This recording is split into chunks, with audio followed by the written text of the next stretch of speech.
YouTube channel एमडीवी classes. आज हम class लेके आए हरियाणा जीके का जो थर्ड क्लास है। हमारी क्लास को हरियाणा जीके को आप एक गाने की तरह सुन लीजिए, आपके याद हो जाएगी, इतनी गारंटी हम देते हैं।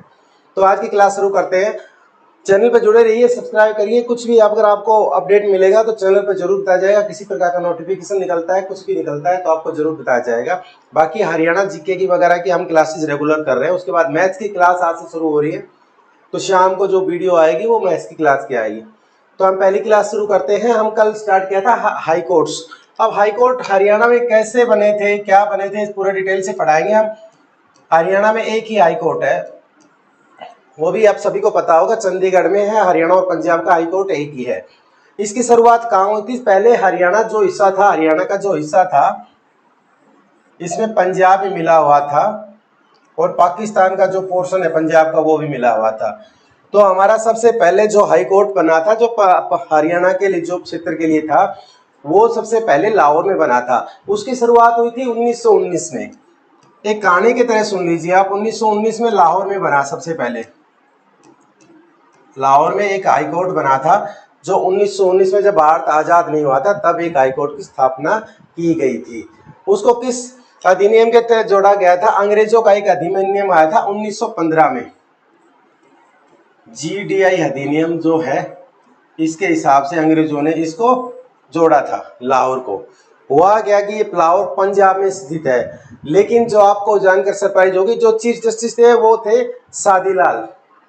जो चीफ जस्टिस थे, चीफ जस्टिस, मुख्य न्यायाधीश भी बोलते हैं इसको, वो थे सादीलाल। ये कहां से थे? रेवाड़ी से थे। बना तो लाहौर में, लेकिन उसका जो चीफ जस्टिस थे सादीलाल, वो रेवाड़ी से थे। उसके बाद जब चीफ जस्टिस सादीलाल जी के बाद ये भारत आजाद हो गया 1947 में। इसके बाद हम पहुंच गए 1947 में, जब भारत आजाद हुआ तो हमारा हाई कोर्ट शिफ्ट हो गया कहाँ? हिमाचल प्रदेश के साथ। हमारा स्टेट बना मिला दिया गया। हिमाचल प्रदेश का जो क्षेत्र है शिमला, हम कहाँ शिफ्ट हो गए? शिमला। हमारा हाई कोर्ट कहाँ चला गया? हरियाणा का शिमला। जो शिमला शिफ्ट होने के बाद वहां के जो चीफ जस्टिस बने वो रामलाल बने थे। रामलाल याद रख सकते हो, क्वेश्चन में आ जाता है। आपको एक कहानी की तरह बताया जाएगा पूरा। पहले लाहौर में शिफ्ट हुआ, उसके बाद शिमला शिफ्ट हो गया, लेकिन उसके बाद 1955 में इसको चंडीगढ़ शिफ्ट कर दिया गया। 1955 में, ये बात है 1955 में चंडीगढ़ शिफ्ट हो गया। 1955 में जब ये चंडीगढ़ शिफ्ट हुआ तो इसके जो चीफ जस्टिस बने थे वो अमरनाथ भंडारी जी थे।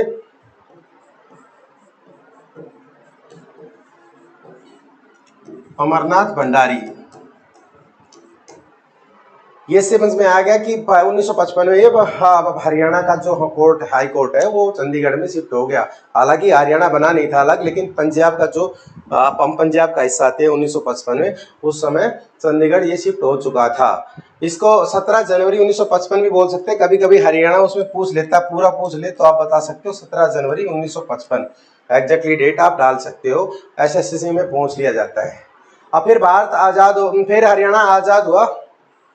हरियाणा अलग पोर्शन बना 1 नवंबर 1966। इस समय हरियाणा पंजाब से अलग हो गया।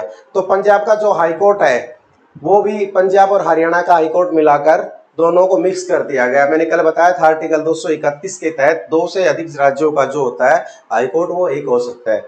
उस हिसाब से हमारा और पंजाब का एक ही हाई कोर्ट बना दिया गया। तो दोनों हाई कोर्टों को मिलाकर एक हाई कोर्ट बनाया गया। और इस समय श्री मेहर सिंह जी थे, उनको इस हाई कोर्ट का मुख्य न्यायाधीश बना दिया गया। ये थी जो हरियाणा की जितने भी कोर्ट हुए उनके पूरे बारे में डिटेल की।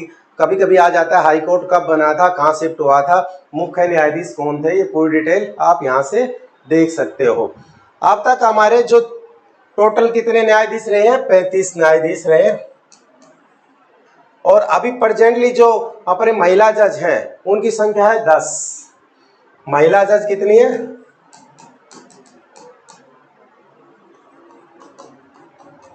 महिला जज की संख्या 10 है, महिला जज हैं अभी 10।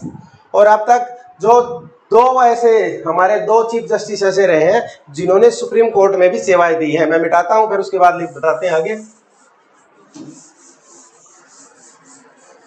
अब दो जज ऐसे हैं जिनकी सेवाएं उन्होंने जो अपना सुप्रीम कोर्ट है वहां पे अपनी सेवाएं दी हैं। उसमें है तीरथ सिंह ठाकुर जी और रंजन गोगोई जी। अब ये तीरथ सिंह ठाकुर जी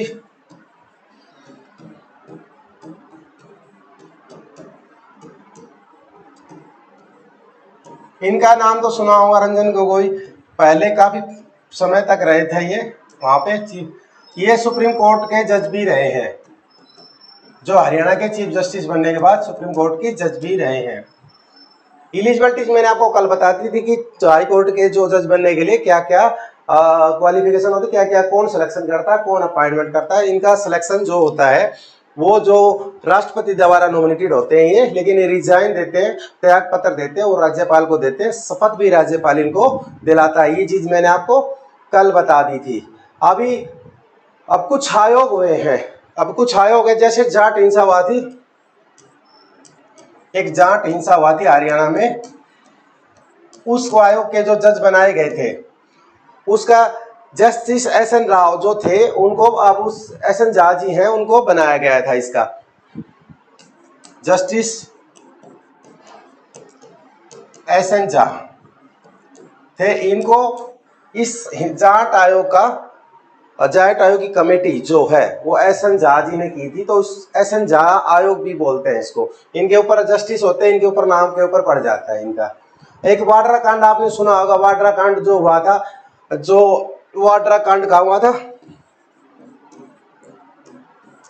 वाड्रा जमीन का जो था ना, जमीन का लिंक वगैरह के जितने भी केस हुए थे, ये वाड्रा जो कांग्रेस के हमारे जो रिलेटिव हैं अपने जो राहुल गांधी जी हैं उनके जीजा है वाड्रा, उनके ऊपर एक केस चला था जमीन का। वो डीगरा आयोग करके एक डीगरा आयोग था उस समय, इसने इसका जांच की थी। डीगरा आयोग उस समय काफी सुर्खियों में चला था। और जब ये आयोग बना था तो जब ये राहुल गांधी का केस हुआ था उस समय ये वाड्रा जो केस हुआ था उसमें डीगरा आयोग का बहुत बड़ा रोल रहा था। इसको ऐसे याद रख सकते हैं। अभी एक और क्वेश्चन आ जाता है कई बार अच्छा से, में प्रथम महिला जज कौन थी जो अपने हरियाणा हाई कोर्ट की? ये थी किरण आनंद पाल।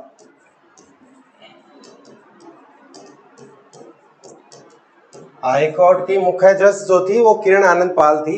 ये भी याद रख सकते हो आप, इसको नोट करते हुए चलेंगे क्योंकि ये कुछ चीजें ऐसी है जो आपके बार बार आते हैं। एक जब ये हाई कोर्ट बन गया उसके बाद क्या हुआ, हरियाणा में अलग अलग कचहरी का गठन हुआ। कचहरी बनी, मतलब छोटे छोटे न्यायालय। तो सबसे पहले जो कचहरी बनी थी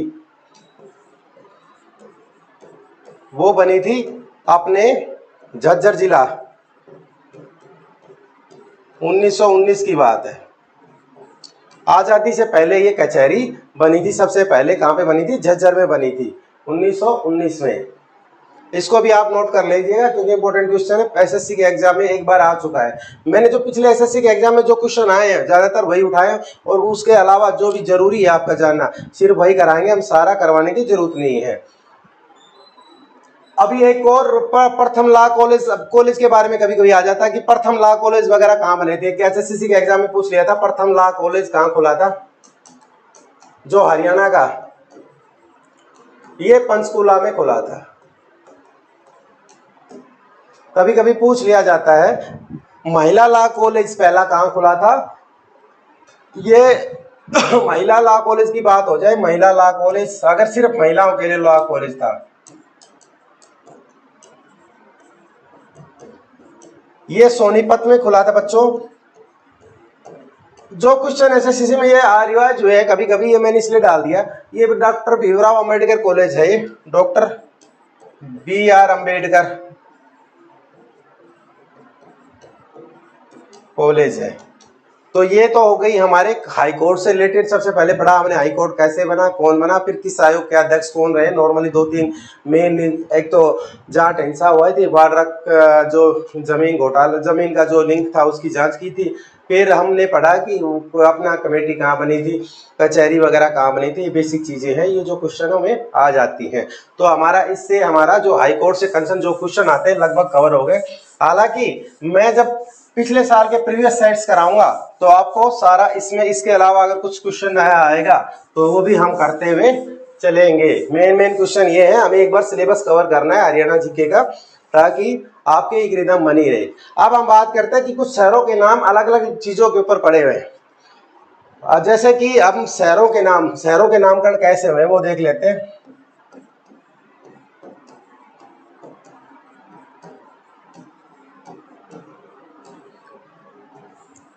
सबसे पहले आता है फरीदाबाद। फरीदाबाद से चलते हैं, संत फरीद के नाम पर पड़ा फरीदाबाद।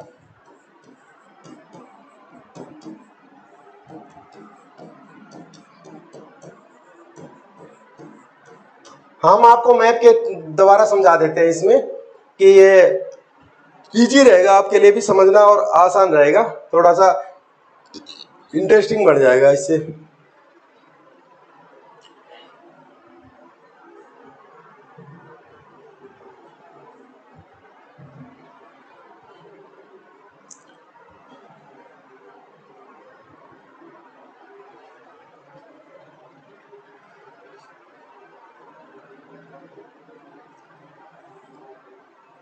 बता भी मैं ऐसे भी सकता था, लेकिन क्या होता है कि अगर आप मैप में देख के पढ़ोगे तो आपको क्या रहेगा कि लोकेशन याद रहेगी। कई क्वेश्चन आते हैं लोकेशन बेस पे रहते हैं। जैसे कि ये फरीदाबाद है, फरीदाबाद यहां से शुरू करते हैं हम। फरीदाबाद ये आगे देखो सबसे छोटा जिला है, मैंने कल बताया था। ये संत फरीद होते थे, संत फरीद के नाम के ऊपर पड़ा है फरीदाबाद। सबसे छोटा जिला है, जनसंख्या घनत्व सबसे अधिक है इस जिले की, फरीदाबाद की, जो मैंने कल आपको पढ़ा दिया था। ये संत फरीद की नाम पे इसका नाम पड़ा है। अभी हम पढ़ लेते हैं बात पलवल की। पलवल इसके बिल्कुल पास में, पलवल ये शहर जिला पड़ता है। पुलवासुर की राजधानी थी ये। पहले जमाने में पुलवासुर एक जगह होती थी, उसके ऊपर राजधानी के ऊपर इसका नाम पलवल पड़ गया। पुलवासुर की राजधानी थी, पुलवासुर की राजधानी की वजह से इसका नाम पलवल पड़ गया है। अब हम पढ़ते हैं, अभी इसके देखो बिल्कुल पास में मेवात आ गया। मेवात में मुस्लिम ज्यादा, अपनी जो जनसंख्या हरियाणा की सबसे ज्यादा है। और मेवात को एक्चुअल में क्वेश्चन आया हुआ था, एक्चुअल में एसएससी कैसे बोले, ये मेवात में सबसे ज्यादा मेव जाति के लोग रहते हैं, मेव जाति के लोग रहते हैं, इसलिए इसका नाम पड़ गया था मेवात। फरीदाबाद के बाद हमने पढ़ा पलवल, उसके बाद मेवात।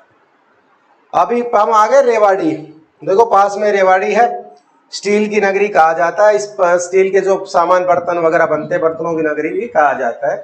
इसमें बलराम की जो पुत्री है, बलराम की जो पत्नी थी रेवती, उसके नाम पर इसका नाम पड़ा था। बलराम की पत्नी क्या रेवती नाम था इसका, इसके ऊपर इसका नाम पड़ा था। रेवाड़ी हो गया। उसके बाद हम आगे बढ़ते हुए चलते हैं कि महेंद्रगढ़ है। महेंद्रगढ़ आ गया, नेक्स्ट महेंद्रगढ़ है।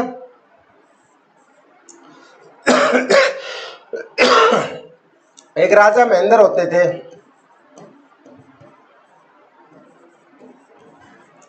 उसके नाम पे पड़ा है ये रे महेंद्रगढ़ का नाम राजा महेंद्र के नाम पे पड़ा है। ये पटियाला के थे राजा, पटियाला के राजा थे पहले हरियाणा की रियासत होने के अंदर आती थी। अभी आपको कभी ये डाउट हो कि ईस्ट इधर होता है, इसमें वेस्ट इधर है, नॉर्थ ऊपर की तरफ रहता है और साउथ नीचे की तरफ रहता है। तो स्टेट को लोकेशन के हिसाब से भी देखते हुए चलिए। मैं आपको इसलिए कराऊं ताकि आपके स्टेट भी कवर होते हुए चलेंगे। तो अभी हम आ गए कि जींद के ऊपर। देखो जींद बीच में है, ये हरियाणा के किस क्षेत्र में आएगा अगर कोई आपसे पूछ ले तो ये आपको पता चलना चाहिए कि नॉर्थ ईस्ट में आएगा। देखो अभी ऐसे डिवाइड कर सकते हो, east west north south east में आता है, सेंटर में ही आता है वैसे जींद। तो जयंती देवी,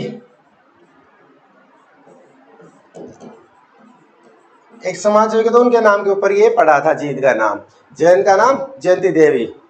अब झज्जर आ गया किस, झज्जर इसके बिल्कुल पास में देखो यहाँ पे किसान छज्जू एक होते थे, झज्जू, झज्जू उसके नाम पे ऊपर ये पड़ गया झज्जर का नाम, झज्जू जो किसान थे उनके ऊपर नाम पड़ गया। अब हम पढ़ते थे गुरुग्राम की बात, गुरुग्राम देखो बिल्कुल पास में रह गया है। इसके अंदर गुरु द्रोणाचार्य, ये तो सभी को पता होगा, गुरु द्रोण के ऊपर नाम गुरुग्राम का नाम गुड़गांव पड़ गया है। ये क्वेश्चन आते हैं एचएसएससी में, ये क्वेश्चन नॉर्मली पूछ लिया जाता है, इसलिए मैं आपको कवर करा रहा हूँ। अब इसके पास में आता है एक चरखी दादरी, नया जिला बना था जो, चरखी दादरी का नाम दादुर जो मेंढक होते हैं उसके नाम के ऊपर पड़ा, दादुर मेंढक।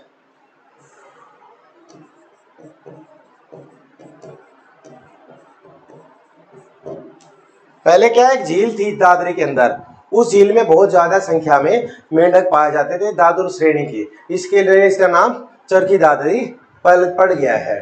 ठीक है, उसके बाद सिरसा, एक सीरीज वन होते हैं यहाँ पे, सीरीज क्लास के वन पाए जाते हैं, उन वनों के नाम के ऊपर इसका नाम सिरसा पड़ गया है। अब मैं आपको लोकेशन के साथ बता रहा हूँ ताकि आपको याद रखना इजी रहे और पता चले कि कौन सा जिला कहाँ पे है हरियाणा। हम एक क्लास और करेंगे ज्योग्राफी की, जिसमें पूरा कवर करेंगे किस डिस्ट्रिक्ट से कौन सी डिस्ट्रिक्ट टच होती है, कौन सी डिस्ट्रिक्ट नॉर्थ सबसे नॉर्थ में है, कौन सी डिस्ट्रिक्ट सबसे साउथ में है, ये करते हुए भी हम चलेंगे। फिर उसके बाद हिसार, एक हिसार इसके बिल्कुल पास में, हिसार, हिसार का मतलब होता है चारों तरफ फैला हुआ, हिसार चारों तरफ। तो इसमें यहाँ पे 4 गेट है, लाहौरी, नागौरी, लाहौरी, नागौरी, ये गेट 4 है, मोरी और तलाकी 4 गेट है, ये मोरी और तलाकी 4 गेट है।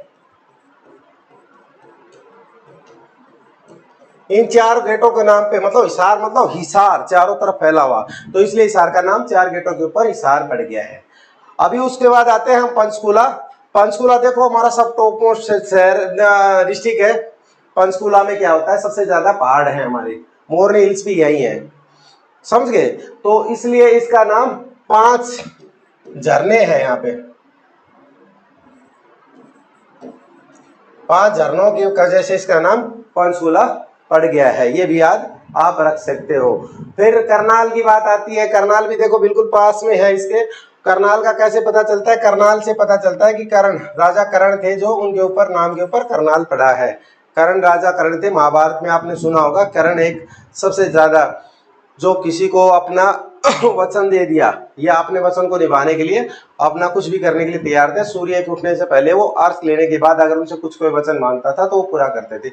ये राजा करनाल इसलिए कर्ण के नाम से फेमस है। अब सोनीपत, सोनीपत आ जाता है हमारा यहाँ पे, ये श्रवण कुमार के नाम वजह से, श्रवण कुमार के नाम पर पड़ा है सोनीपत, श्रवण कुमार के नाम के ऊपर सोनीपत पड़ा है। अभी अंबाला लास्ट है हमारा, अंबाला जिला। ये अंबाला में सबसे ज्यादा आम पाए जाते हैं, इसके ऊपर भी होता है इनका नाम, और अंबा देवी के नाम पे भी इसका नाम अंबाला पड़ा है। तो ये 2 रीजन है, आम से सब ज्यादा कहाँ होंगे, अंबाला में होंगे। अब इससे याद रख सकते हो। ये तो हमारे हरियाणा जीके का पूरा पोर्शन मैंने कवर करा दिया, डिस्ट्रिक्ट वाइज का इसका नाम किसके ऊपर पड़ा, प्लीज नोट डाउन कर लीजिएगा, कोई भी क्वेश्चन आ जाता है आधी चीजें आपकी मैप को देखकर कवर होनी चाहिए। ये हो गई हमारी। अब हम आ जाते हैं, आगे बढ़ते हैं क्लास में, कि जो हमारे राष्ट्रीय उद्यान है, राष्ट्रीय उद्यान क्या होते हैं।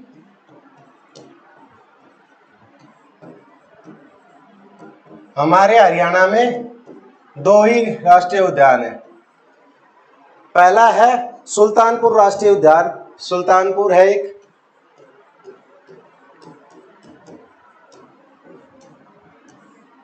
सुल्तानपुर राष्ट्रीय उद्यान है।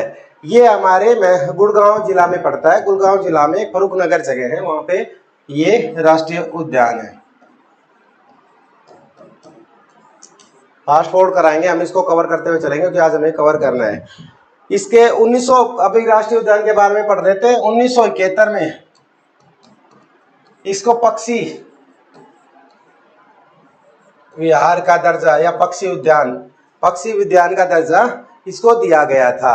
इसके 19 को सबसे पहले इसकी स्थापना की थी पीटर जैक्सन ने इसकी स्थापना की थी 1971 में। उसके बाद 20 साल लग गए, लगभग 20 साल बाद इसको 1991 में भारतीय गवर्नमेंट ने पार्क का दर्जा दे दिया। यहाँ पे सबसे ज्यादा विदेशी पक्षी आते हैं, इसलिए गवर्नमेंट थोड़ा सा आकर्षित हुई थी। और इसके बाद ये पार्क का दर्जा नहीं दिया उसको, 1989 में इसको राष्ट्रीय उद्यान बना दिया, राष्ट्रीय उद्यान का दर्जा दे दिया 1989। याद रखिएगा, इंपॉर्टेंट जगह राष्ट्रीय 1900। यहाँ पे क्या होता है कि 1989 में राष्ट्रीय उद्यान का दर्जा दे दिया। और यहाँ पे साइबेरियन जो पक्षी होते हैं सबसे ज्यादा इसी जगह पे आते हैं, इसलिए ये राष्ट्रीय उद्यान विदेशी पक्षियों के लिए जाना जाता है। भारत में कुल कितनी प्रजाति के पक्षी पाए जाते हैं? भारत में टोटल है 1260 प्रजातियों के पक्षी है, जिनमें से हरियाणा में अकेले में 500 प्रजाति के पक्षी पाए जाते हैं। और इसके अलावा आप एक भेड़ावास जगह है जहाँ पक्षी अभ्यारण्य है हमारा, जो जहाँ पे पक्षियों को रख रखाव किया जाता है, ये झज्जर जिले में पड़ता है। इसमें लगभग 250 भेड़ावास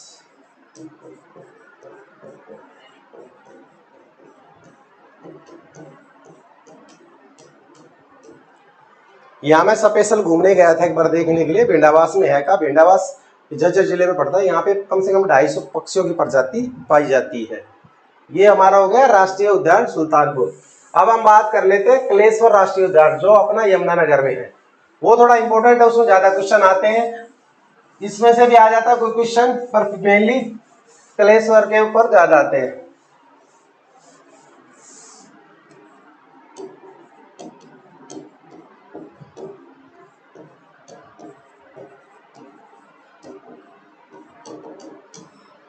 अब कलेसर की बात कर लेते हैं। कलेसर क्या है? कलेसर जो यमुनानगर में स्थित है, ये तो मैंने बता ही दिया आपको। ये दुनिया का, जो अपने देश का, अपने पूरे भारत है, इसकी स्थापना 2003 में की गई थी। इसकी स्थापना 2003 में की गई थी। ये हरियाणा का सबसे बड़ा राष्ट्रीय उद्यान है। हरियाणा का सबसे बड़ा राष्ट्रीय उद्यान है कलेश्वर। और यहाँ पे सबसे ज्यादा क्या होता है, इसका एरिया है 11,570 एकड़ में ही फैला हुआ है। लगभग 11,570 एकड़ में ही फैला हुआ है। यहाँ पे साल और खैर के वृक्ष पाए जाते हैं। साल और आप खैर जिसने देखा होगा, पहले होते थे साल और खैर के वृक्ष यहाँ पे पाए जाते हैं। और इसके अलावा यहाँ पे पक्षियों में जो लाल मुर्गा, जंगली लाल मुर्गा, ये क्वेश्चन बार बार आता है। लाल जंगली मुर्गा कहाँ पाया जाता है? लाल जंगली मुर्गा यहाँ पे पाया जाता है कलेश्वर राष्ट्रीय उद्यान, जो यमुनानगर है वहां पे। उसके अलावा भौंकने वाले हिरन भी यहीं पे पाए जाते हैं।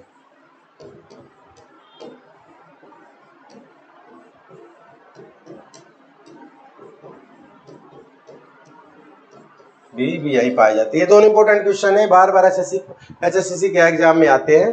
तो ये मेनली हमारे हो गए। राष्ट्रीय उद्यान कवर कर लिए। आज हमने क्या क्या पढ़ा है, फिर रिवाइज कर लेते हैं। हमने पढ़ा कि हाईकोर्ट कब बना था, 1919 से स्टार्ट किया। 1919 के बाद कहाँ पे शिफ्ट हुआ? शिमला शिफ्ट हुआ। उसके बाद चंडीगढ़ आ गया। कौन से उसके चीफ जस्टिस रहे हैं। उसके बाद हमने पढ़े कि कौन कौन सी कमेटी बनी थी, किस किस का गठन हुआ था, और कौन कौन उसके चीफ जस्टिस रहे थे। महिला न्यायाधीश आनंदपाल जी थी जो, उनके बारे में हमने पढ़ा। उसके बाद हमने कवर किया कि हमारे किस जिले का नाम किसके ऊपर पड़ा है। पूरा अपने सारे जिले देखे, मैंने लोकेशन के साथ पढ़ा है। उसके बाद हमने कवर किया कि राष्ट्रीय उद्यान कौन कौन से। सुल्तानपुर के बारे में पढ़ा है हमने, जो गुड़गांव में है, जो फरूखनगर में स्थित है, गुड़गांव के अंदर। उसके बाद हमने पढ़ा कि ये कलेश्वर राष्ट्रीय उद्यान। हम धीरे धीरे करते हुए कवर चलेंगे, लेकिन सारे टॉपिक कवर करेंगे। तो हमारे आज की क्लास यही खत्म होती है। आप प्लीज चैनल को सब्सक्राइब करिएगा और रेगुलर चैनल पे जुड़े रहिएगा, आपको हर प्रकार की अपडेट मिलेगी और एचएसए की तैयारी बहुत अच्छे से कराई जाएगी। बेसिक मैं एक बार हरियाणा जीके का सिलेबस कवर कर रहा हूँ, उसके बाद हम प्रैक्टिस इतनी कर जाएंगे जब आप पेपर में बैठोगे आपका कोई भी क्वेश्चन किसी भी कंडीशन में बाहर नहीं आएगा। Thank you very much for watching the video और प्लीज चैनल को सब्सक्राइब जरूर कीजिएगा।